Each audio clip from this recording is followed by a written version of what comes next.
बहुत अच्छे होंगे। यदि आप भी चाहते हैं कि आपका साइंस में 70 में 70 नंबर आए तो इस वीडियो को तो अंत तक देखिएगा। और इस वीडियो में मैं जितने भी टॉपिक बता रहा हूँ उस टॉपिक को यदि आप याद कर लेते हैं तो मैं आप सभी को गारंटी के साथ कह सकता हूँ कि आपका साइंस में 70 में 70 नंबर आने से कोई भी नहीं रोक सकता है। लेकिन इस वीडियो को अंत तक देखेंगे और जितने भी मैं टॉपिक बताऊंगा उस सभी टॉपिक को आप याद कर लेते हैं तो साइंस में 70 में 70 आने से कोई भी नहीं रोक सकता है। तो आइए अब हम बिना देर किए उस टॉपिक के बारे में जानते हैं। तो यहाँ पर देख लीजिए, यहाँ पर सबसे पहला हमारा टॉपिक है, पहला टॉपिक है संयोजन तथा वियोजन अभिक्रिया।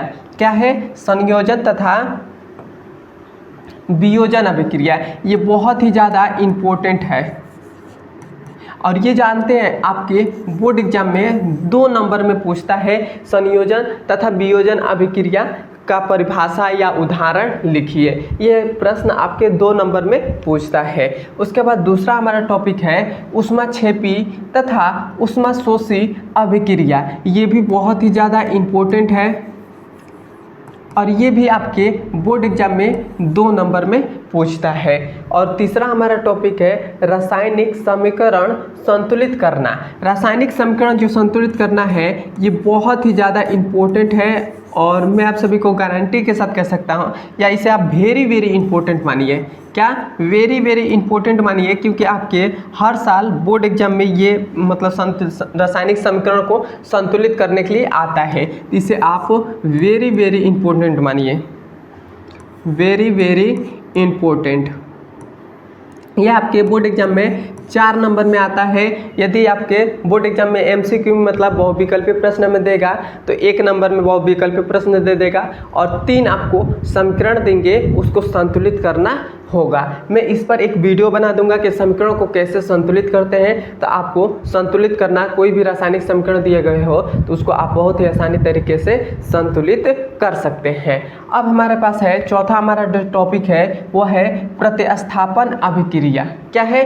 प्रतिस्थापन अभिक्रिया। प्रतिस्थापन अभिक्रिया जो है ये भी बहुत ही ज़्यादा इम्पोर्टेंट है और ये आपके बोर्ड एग्जाम में 2 नंबर में पूछता है। मैं आप सभी को ये भी बता दे रहा हूँ कि ये टॉपिक मतलब कितने अंक में आपके बोर्ड एग्जाम में आते हैं। उसके बाद हमारे पास है जो 5वां नंबर हमारा टॉपिक है, वह है अम्ल, क्षार तथा लवण की परिभाषा तथा उदाहरण दीजिए। ये जो आपके अम्ल, क्षार और लवण है ये आपके बोर्ड एग्जाम में 4 नंबर में पूछता है और ये भी वेरी वेरी इंपॉर्टेंट है। क्या है? ये भी वेरी वेरी इंपॉर्टेंट है, इसे आप ज़रूर याद करिएगा।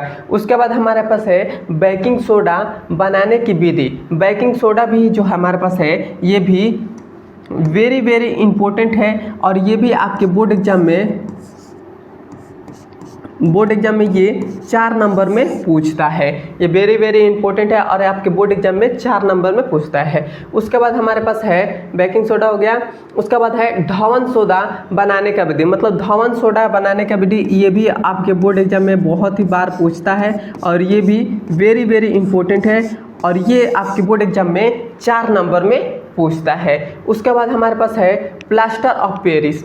प्लास्टर ऑफ पेरिस तो ये बहुत ही ज़्यादा वेरी वेरी इंपॉर्टेंट है। क्या है? वेरी वेरी इंपॉर्टेंट है और ये भी आपके बोर्ड एग्जाम में 4 नंबर में पूछता है। उसके बाद हमारे पास है उदासीनीकरण अभिक्रिया। उदासीनीकरण ये भी इंपॉर्टेंट है, IMP ये भी इम्पोर्टेंट है और ये कितने नंबर में पूछता है? ये आपके बोर्ड एग्जाम में 2 नंबर में पूछता है। उसके बाद हमारे पास 10वां हमारा टॉपिक है धातु तथा अधातु। धातु तथा अधातु जो है ये कभी कभी आपके बोर्ड एग्जाम में आ जाता है कि यह कभी कभी धातु अधातु ये कभी कभी बोर्ड एग्जाम में पूछ लेता है। वो भी कितने नंबर में पूछता है? 2 नंबर में पूछ लेता है। ये आपको ऐसे ना देकर कह देगा कि धातु तथा अधातु में अंतर लिखिए, या आपको कह देगा कि धातु तथा अधातु का परिभाषा लिखिए। 2 नंबर में ही पूछता है, लेकिन कभी कभार आता है, कहीं इस साल भी आ जाए तो इसे भी याद कर लीजिएगा। उसके बाद हम अगले नंबर पर चलते हैं। अगला नंबर हमारा टॉपिक जो है वह है विद्युत रासायनिक श्रेणी। विद्युत रासायनिक श्रेणी भी वेरी वेरी इंपॉर्टेंट है, वेरी वेरी इंपॉर्टेंट है और ये आपके 4 नंबर में या या 6 नंबर में ये आपके बोर्ड एग्जाम में आता है, तो इसे आप याद कर लीजिएगा। उसके बाद है संतृप्त तथा असंतृप्त, यहाँ पर गलत हो गया है, यहाँ पर असंतृप्त होना चाहिए।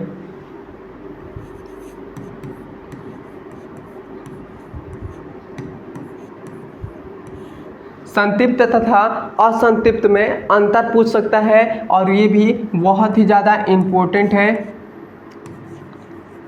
ये भी बहुत ही ज़्यादा इम्पोर्टेंट है। और ये जो हमारे पास संतृप्त और असंतृप्त है ये 4 नंबर में पूछता है। कैसे पूछेगा, लिखेगा कि संतृप्त तथा असंतृप्त में का अंतर लिखिए, या ऐसे भी पूछ सकता है संतृप्त तथा असंतृप्त का परिभाषा देकर इसका एक उदाहरण भी लिखिए। तो इस प्रकार से भी ये क्वेश्चन पूछ सकता है। उसके बाद हमारे पास है सजाती श्रेणी। सजाती श्रेणी बहुत ही ज़्यादा इम्पोर्टेंट है, वेरी वेरी इम्पोर्टेंट है। और ये जो सजाती श्रेणी है ये आपके बोर्ड एग्जाम में 4 नंबर में पूछता है, तो इसे आप सजाती श्रेणी को याद कर लीजिएगा। उसके बाद हमारे पास है 14 नंबर इम्पोर्टेंट टॉपिक जो है वो है IUPAC नाम। जो हमारे पास IUPAC जो नाम है ये आपके बोर्ड एग्जाम में 6 नंबर का पूछता है। कितने नंबर का, और ये भी वेरी वेरी इम्पोर्टेंट है। और ये आपके बोर्ड एग्जाम में 6 नंबर में पूछता है। 6 नंबर में कैसे पूछता है, तो आपके 2 नंबर में बहुविकल्पीय देगा, मतलब बहुविकल्पीय प्रश्न 2 दे देगा। और उसके बाद 4 जो हमारे पास होंगे, चार आपको यूपीएससी नाम दे देगा, उसको लिखना होगा। 4 मतलब क्वेश्चन दे देगा लॉन्ग में, और उसका नाम आपको लिखना है, उसका यूपीएससी नामकरण करना होगा। उसके बाद हमारे पास 15 नंबर जो टॉपिक है वो है साबुनीकरण अभिक्रिया। साबुनीकरण अभिक्रिया, इसे भी आप याद कर लीजिएगा, ये भी वेरी वेरी इम्पोर्टेंट है, वेरी वेरी इम्पोर्टेंट ये भी है। और ये भी आपके बोर्ड एग्जाम में 4 नंबर में पूछता है। उसके बाद हमारे पास है स्टालीकरण अभिक्रिया, ये भी आपके बोर्ड एग्जाम में पूछता है। कितने नंबर में, 4 नंबर में, और ये भी इम्पोर्टेंट है। ये जो हमारे पास है ये कभी कभी आपके बोर्ड एग्जाम में कभी कभी 1-2 बार मतलब पूछा गया है, तो ये भी मान लीजिए कि ये भी इम्पोर्टेंट है। उसके बाद हमारे पास है पाचन तंत्र। पाचन तंत्र बहुत ही ज़्यादा इम्पोर्टेंट है। क्या है, बहुत ही ज़्यादा इम्पोर्टेंट है, क्योंकि आपके बोर्ड एग्जाम में ये 6 नंबर में या 4 नंबर में पूछता है। 4 नंबर में या 6 नंबर में आपके बोर्ड एग्जाम में पूछता है पाचन तंत्र। उसके बाद है श्वसन तंत्र। श्वसन तंत्र भी ये बहुत ही ज़्यादा क्या है, इम्पोर्टेंट है। श्वसन तंत्र भी बहुत ही ज़्यादा इम्पोर्टेंट है। इस कलर से तो बुझा नहीं रहा है, ये कलर ले रहा था। ये भी वेरी वेरी, ये भी नहीं बुझा रहा है, ये भी वेरी वेरी इम्पोर्टेंट है।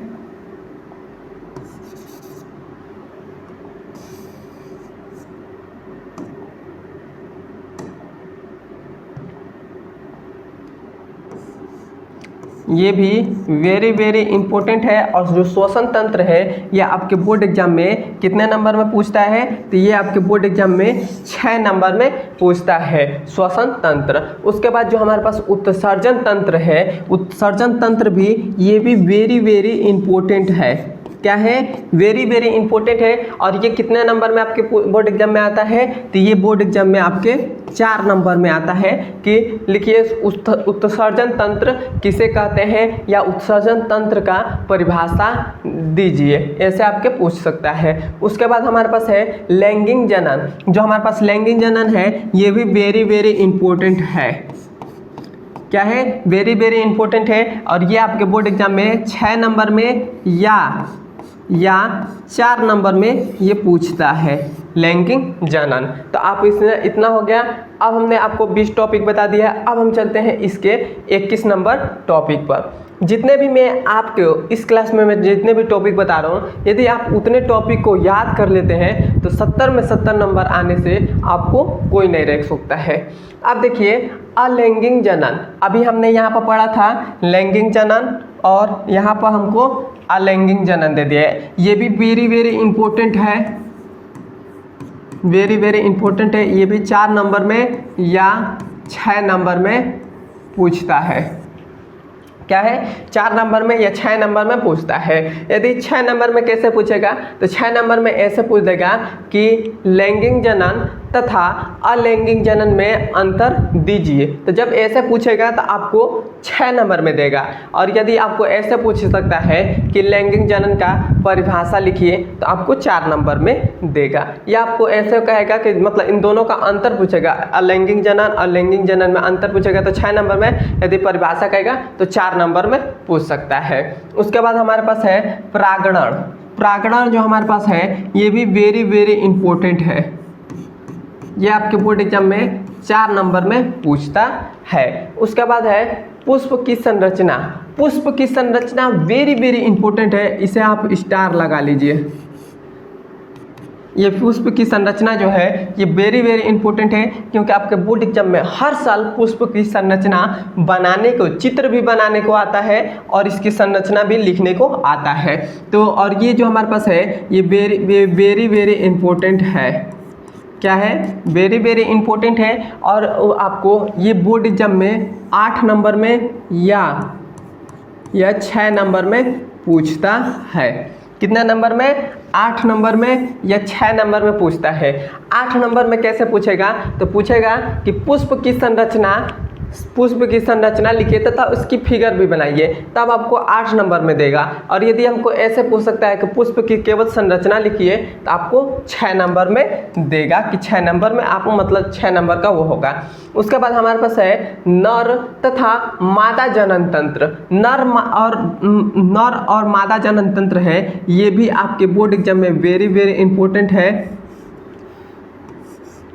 और ये आपके बोर्ड एग्जाम में 6 नंबर में आता है। कितने नंबर में आता है, 6 नंबर में आता है। और नर या मादा जनन तंत्र आप इसे याद कर लीजिएगा, इस पर मैं स्टार लगा दे रहा हूँ, क्योंकि ये आपके बोर्ड एग्जाम में आने का मतलब 100% चांस है कि ये 100% तो नहीं, लेकिन 99% चांस है कि यह आपके बोर्ड एग्जाम में आएगा ही आएगा। उसके बाद है डीएनए तथा आरएनए में अंतर। डीएनए तथा आरएनए में अंतर, ये भी इम्पोर्टेंट है, ये भी इम्पोर्टेंट है। क्योंकि मैं इसे इम्पोर्टेंट क्यों ले रहा हूँ, क्योंकि 2023 के बाद 2022 जो एक अभी कोरोना जब नहीं आया था, जैसे कोरोना जब था उस समय, उसके बाद जितने भी मतलब पेपर हुए उसमें पूछा गया। लेकिन कोरोना के बाद जितने भी पेपर हुए उसमें ये डीएनए तथा आरएनए में अंतर नहीं पूछा है। लेकिन इस साल आपके बोर्ड एग्जाम में कहीं आ सकता है, लेकिन इसे भी आप इम्पोर्टेंट रखिएगा, डीएनए तथा आरएनए में अंतर। तो इसे भी आप याद कर लीजिएगा। और ये कितने नंबर में पूछता है, तो 4 नंबर में पूछता है, डीएनए तथा आरएनए में अंतर। उसके बाद है मेंडल के आनुवंशिकता की नियम। मेंडल के आनुवंशिकता नियम, ये भी आपको वेरी वेरी इंपॉर्टेंट है और इसे अभी आप याद कर लीजिएगा। और ये आपके बोर्ड एग्जाम में 6 नंबर में पूछता है। उसके बाद हमारे पास जो है वो है 27 नंबर टॉपिक है एक संकर तथा द्विसंकर संकरण। ये भी आपके बोर्ड एग्जाम में वेरी वेरी इंपॉर्टेंट है और ये भी आपके बोर्ड एग्जाम में 4 नंबर में पूछता है। उसके बाद हमारा टॉपिक जो है 28 नंबर टॉपिक है वो है लिंग निर्धारण की प्रक्रिया। लिंग निर्धारण की प्रक्रिया, ये भी वेरी वेरी इंपॉर्टेंट है और ये आपके बोर्ड एग्जाम में 4 नंबर में पूछता है। मैं जितने भी आपको टॉपिक बता रहा हूँ, यदि आप इस टॉपिक को मतलब ऐसे ही मत लीजिएगा कि थोड़ा बहुत याद कर लिया, इस टॉपिक को खूब अच्छे तरीके से तैयार कर लीजिएगा। यदि आपने कुछ भी अभी तक नहीं पढ़ा है तो इतने टॉपिक को आप याद कर लेते हैं तो मैं गारंटी के साथ कह सकता हूँ कि आपका बोर्ड एग्जाम में बहुत ही अच्छा नंबर आएगा। अब हमारा है जो 29 नंबर जो है वो है मानव मस्तिष्क। मानव मस्तिष्क जो है ये भी इम्पोर्टेंट है। क्या है, ये भी इम्पोर्टेंट है और ये आपके बोर्ड एग्जाम में 4 नंबर में पूछता है। उसके बाद है तंत्रिका तंत्र भी, ये भी वेरी वेरी इंपॉर्टेंट है। क्या है, वेरी वेरी इंपॉर्टेंट है और ये आपके बोर्ड एग्जाम में 4 नंबर में पूछता है। तो अब हमने 30 टॉपिक कवर कर लिया। अब हम चलते हैं इसके अगले नंबर टॉपिक पर। तो यहाँ पे देख लीजिए, यहाँ पर हमारे पास 31वां नंबर टॉपिक जो है यह हमारे पास है प्रकाश का परावर्तन। प्रकाश का परावर्तन जो है ये भी वेरी वेरी इंपॉर्टेंट, आप इसे समझिएगा, वेरी वेरी इंपॉर्टेंट, क्योंकि ये आपके बोर्ड एग्जाम में 4 नंबर में पूछता है। और हर साल ये मतलब प्रकाश का परावर्तन तथा या ऐसे भी पूछ सकता है प्रकाश का अपवर्तन, ऐसे भी मतलब ये प्रकाश का केवल अपवर्तन हमने नहीं लिखा है, लेकिन नहीं यहाँ पर हमारे पास प्रकाश का अपवर्तन भी है। तो प्रकाश का अपवर्तन या प्रकाश का परावर्तन, इन दोनों में से, इसमें से प्रकाश का परावर्तन और प्रकाश का अपवर्तन, इन दोनों में से कोई भी एक आपके बोर्ड एग्जाम में आएगा ही आता है। तो मतलब 7 से मतलब पेपर जो हमारे पास है यूपी बोर्ड में, मतलब 7 पेपर बनते हैं। तो आपके हर एक जिला पर एक एक पेपर, मतलब एक एक पेपर जाता है। तो उसी प्रकार से 7 सेट में मतलब 4 सेट में आपके पास प्रकाश का अपवर्तन तथा परावर्तन, इन दोनों में से एक पूछता है। तो इसे भी आपको याद कर लीजिएगा। उसके बाद हमारे पास है अवतल उत्तल दर्पण की प्रतिबिंब, अवतल और उत्तल दर्पण की प्रतिबिंब, इसे भी याद कर लीजिएगा क्योंकि ये वेरी वेरी इंपॉर्टेंट है। और ये आपके बोर्ड एग्जाम में कितने नंबर में पूछता है, तो 6 नंबर में पूछता है। उसके बाद हमने प्रकाश का अपवर्तन, ये भी वेरी वेरी इंपॉर्टेंट है और ये भी आपके बोर्ड एग्जाम में 4 नंबर में पूछता है। उसके बाद हमारे पास 34वां जो हमारा टॉपिक है वह है लेंस से प्रतिबिंब का निर्माण। लेंस से प्रतिबिंब का निर्माण, ये भी वेरी वेरी इंपॉर्टेंट है। क्या है, वेरी वेरी इंपॉर्टेंट है। और ये आपके बोर्ड एग्जाम में कितने नंबर में पूछता है, तो 6 नंबर में पूछता है। उसके बाद हमारे पास है लेंस की क्षमता। लेंस की क्षमता ये भी वेरी इंपॉर्टेंट है, ये भी इंपॉर्टेंट है और ये आपके बोर्ड एग्जाम में 4 नंबर में पूछता है। उसके बाद हमारे पास 36वां जो हमारे पास है टॉपिक है वह है निकट दृष्टि दोष। निकट दृष्टि दोष वेरी वेरी इंपॉर्टेंट है, ये आपके बोर्ड एग्जाम में 4 नंबर में पूछता है। या आपको दूर दृष्टि दोष, ये भी वेरी वेरी क्या है, इंपॉर्टेंट है और ये भी आपके बोर्ड एग्जाम में 4 नंबर में पूछता है। जो निकट दृष्टि दोष और दूर दृष्टि दोष, इन दोनों को मैं एक बार कह दे रहा हूँ कि इन दोनों को आप याद कर लीजिएगा, क्योंकि आपके बोर्ड एग्जाम में दोनों में से एक तो आपके बोर्ड एग्जाम में आएगा ही आएगा। और मैं आप सभी को 100% की गारंटी के साथ कह सकता हूँ कि निकट दृष्टि दोष या दूर दृष्टि दोष, इन दोनों में से कोई भी एक आपके बोर्ड एग्जाम में आएगा ही आएगा। तो इसे दोनों को आप स्टार लगा लीजिए, क्या करिए, आप स्टार लगा लीजिए। उसके बाद हमारे पास 38वां जो है वह है मानव नेत्र। मानव नेत्र भी ये भी बहुत ही ज़्यादा इम्पोर्टेंट है और ये आपके बोर्ड एग्जाम में 6 नंबर में पूछता है। 6 नंबर में या 4 नंबर में पूछता है। ज़्यादातर मतलब मैंने देखा पेपर में तो ज़्यादातर मतलब आपको 4 नंबर में पूछा था और मतलब 1-2 पेपर में बस 6 नंबर में पूछा था मानव नेत्र। उसके बाद है ओम का नियम। ओम का नियम भी वेरी वेरी इंपॉर्टेंट है, क्या है, वेरी वेरी इंपॉर्टेंट है और ये आपके बोर्ड एग्जाम में 4 नंबर में पूछता है ओम का नियम। इसे भी आप स्टार लगा लीजिए, क्या कर लीजिए, इसे भी स्टार लगा लीजिए, क्योंकि आपके बोर्ड एग्जाम में मैं गारंटी के साथ कह सकता हूँ मतलब 100% चांस है कि ओम का नियम भी आएगा। उसके बाद है विद्युत धारा। विद्युत धारा भी ये भी वेरी वेरी इंपॉर्टेंट है, वेरी वेरी इंपॉर्टेंट है। इस पर 2 ही भी लगा रहे हैं, वेरी वेरी इंपॉर्टेंट है और ये भी आपके बोर्ड एग्जाम में 4 नंबर में या 2 नंबर में पूछता है। बस इसको ऐसे पूछा जाएगा कि विद्युत धारा का परिभाषा तथा उदाहरण भी लिखिए, ऐसे मतलब पूछ सकता है। इतना हो गया। अब हमने 40 तो टॉपिक कवर कर लिया। अब हम चलते हैं इसके आगे, देखते हैं और कितने टॉपिक है। तो हमारे पास है 41 जो टॉपिक है वह है विद्युत प्रतिरोध।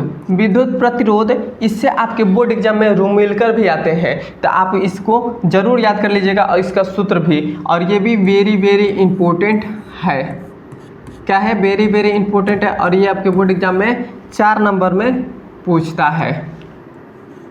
कितने नंबर में, 4 नंबर में पूछता है। उसके बाद है श्रेणी क्रम संयोजन। श्रेणी क्रम संयोजन जो हमारे पास है, क्या है, श्रेणी क्रम संयोजन।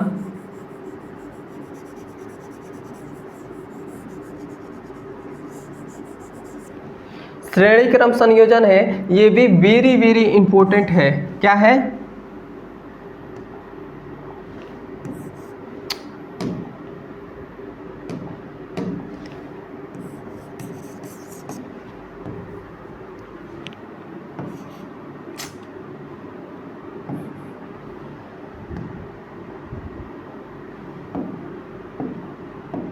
क्या है? श्रेणी क्रम संयोजन जो है ये भी वेरी वेरी इंपॉर्टेंट है, क्योंकि आपके बोर्ड एग्जाम में ये 4 नंबर में पूछता है। उसके बाद है समांतर क्रम संयोजन। समांतर क्रम संयोजन भी वेरी वेरी इंपॉर्टेंट है और ये भी आपके बोर्ड एग्जाम में 4 नंबर में पूछता है। इन दोनों को मैं स्टार लगा दे रहा हूँ, क्योंकि आपके बोर्ड एग्जाम में जो है ये श्रेणी क्रम संयोजन या समांतर क्रम संयोजन, इसका दोनों का सूत्र आपको प्रूफ करने को आएगा बोर्ड एग्जाम में। दोनों में से किसी भी एक, दोनों में से समांतर क्रम संयोजन दे दे या श्रेणी क्रम संयोजन दे दे, इन दोनों में से आपको एक आएगा जरूर प्रूफ करने के लिए। और इससे रूम मिलकर भी आते हैं, इन दोनों में से एक रूम मिलकर तो आपके बोर्ड एग्जाम में आएगा ही आएगा, गारंटी के साथ मैं कह सकता हूँ। तो इस दोनों को आप याद कर लीजिएगा और इससे मतलब जितने भी सवाल बनेंगे उसको भी थोड़ा सा आप प्रैक्टिस कर लीजिएगा और इसको देख लीजिएगा अपने हिसाब से। मैं बस बता दे रहा हूँ कि ये टॉपिक आप याद कर लीजिए, बहुत ही ज़्यादा इम्पोर्टेंट है। उसके बाद हमारे पास जो 44 जो टॉपिक है वो हमारे पास है चुंबकीय बल रेखाएं। चुंबकीय बल रेखाएं ये भी वेरी वेरी इम्पोर्टेंट है और ये भी आपके बोर्ड एग्जाम में 4 नंबर में पूछता है। उसके बाद है बायो सेवर्ट का नियम। बायो सेवर्ट का नियम भी वेरी वेरी इंपॉर्टेंट है। क्या है? वेरी वेरी इंपॉर्टेंट है और ये आपके बोर्ड एग्जाम में 6 नंबर में या 4 नंबर में पूछता है आपके बोर्ड एग्जाम में। उसके बाद है फ्लेमिंग के दाएं तथा बाएं हाथ का नियम।